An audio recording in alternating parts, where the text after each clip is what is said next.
नबूवत के 10वें साल रजब के महीने में हजरत अबू तालिब बीमार पड़ गए।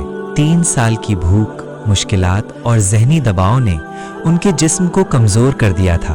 वो बुज़ुर्ग जो शुएब अबी तालिब के दौर में भी रसूलुल्लाह सल्लल्लाहु अलैहि वसल्लम के साथ मजबूती से खड़े रहे थे, अब अपने बिस्तर पर थे। रसूलुल्लाह सल्लल्लाहु अलैहि वसल्लम पास तशरीफ़ फरमा थे।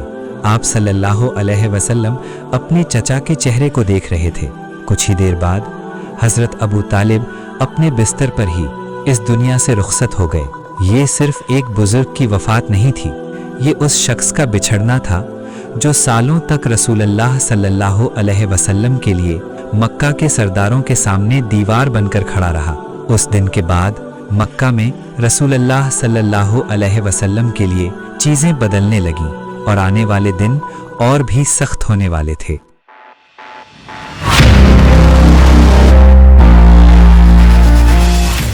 अभी कुछ ही अरसा गुजरा था कि कुछ ही हफ्तों बाद और कुछ रिवायात के मुताबिक 2 या 3 महीने के अंदर घर के अंदर से भी वो अजीम सहारा उठ गया जो सालों से रसूलुल्लाह सल्लल्लाहु अलैहि वसल्लम के साथ था। हजरत खदीजा बीमार पड़ चुकी थी।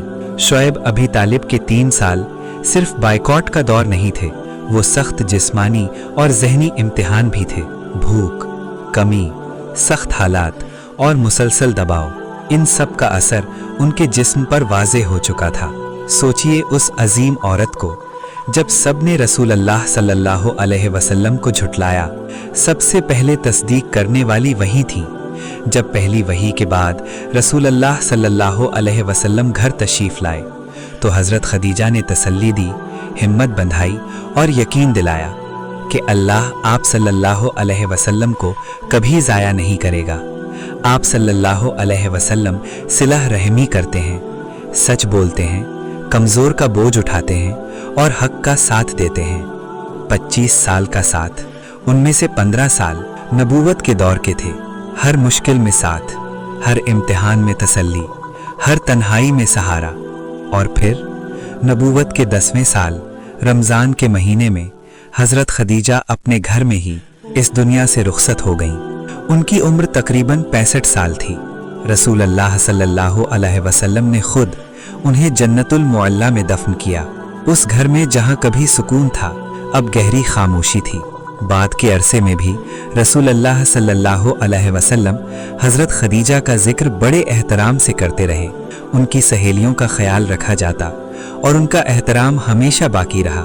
ये सिर्फ एक घर का गम नहीं था, ये उस सहारे का उठ जाना था जो अल्लाह ताला के बाद सबसे ज़्यादा करीब था।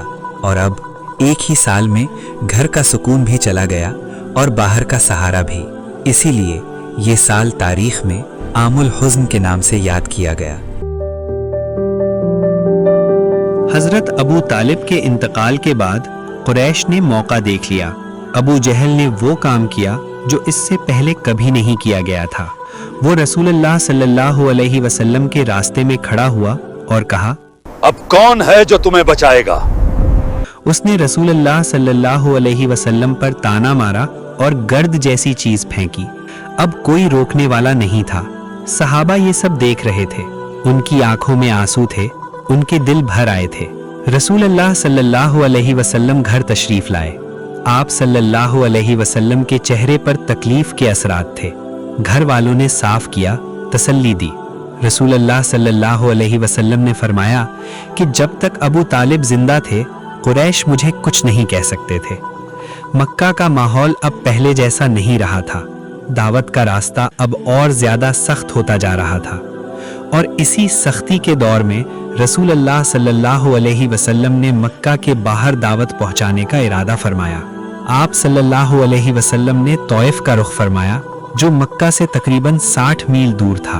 तौइफ बनु सकीफ का शहर था, अरब में एक खुशहाल, ज़राअती तौर पर मजबूत और सियासी तौर पर असर रखने वाली कौम का मरकज़।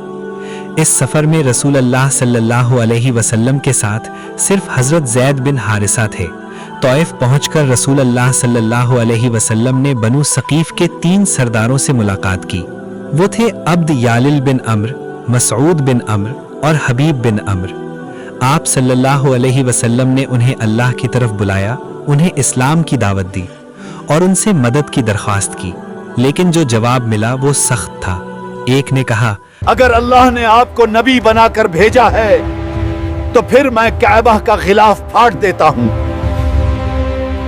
दूसरे ने कहा, क्या अल्लाह को आपके सिवा कोई और नहीं मिला? तीसरे ने कहा, मैं आपसे बात ही नहीं करता।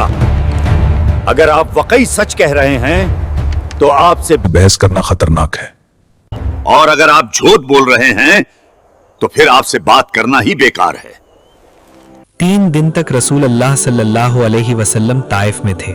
हर दरवाजे पर दावत दी, लेकिन किसी ने कबूल न की। फिर उन लोगों ने तौइफ के गुलामों और आवारा लौंडों को रसूल अल्लाह सल्लल्लाहु अलैहि वसल्लम के पीछे लगा दिया। वो गालियां देते, मजाक उड़ाते और पत्थर मारते रहे। हजरत ज़ैद बिन हारिसा रसूल अल्लाह सल्लल्लाहु अलैहि वसल्लम को बचाने के लिए आप सल्लल्लाहु अलैहि वसल्लम के आगे खड़े हो जाते और खुद जख्मी होते रहे। रसूल अल्लाह सल्लल्लाहु अलैहि वसल्लम के मुबारक कदमों से खून बहने लगा, यहाँ तक कि जूते भी खून से भर गए। शहर के बाहर तक उन्होंने पीछा किया। आखिरकार रसूल अल्लाह सल्लल्लाहु अलैहि वसल्लम तौइफ के बाहर एक बाग में पनाह लेने पर मजबूर हो गए।